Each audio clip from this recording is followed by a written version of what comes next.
This Truman acoustic guitar is built with beginner in mind, but doesn't disappoint the experienced player either, with features usually only found on higher-end guitars.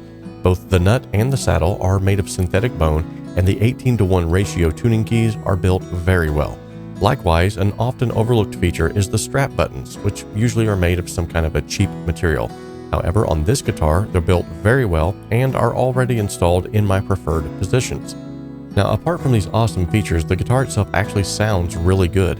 The excellent sound that it produces is due to its solid Sitka spruce top and African mahogany back and sides.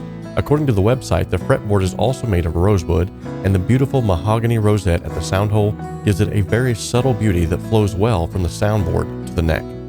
Although the guitar itself is categorized as a full-size guitar, the size and the feel to me feels much more like a grand auditorium style and comes in at a manageable 41 inches. The guitar weighs just about 11 pounds, which makes it a great fit for adults and teens alike, and the setup right out of the box was almost perfect, with a low E string coming in at my preferred 3/32 height. I personally love the cutaway design as well, as this gives you a great opportunity to reach those higher frets for some solo work. Now, let's listen to some sound examples and hear this thing in action.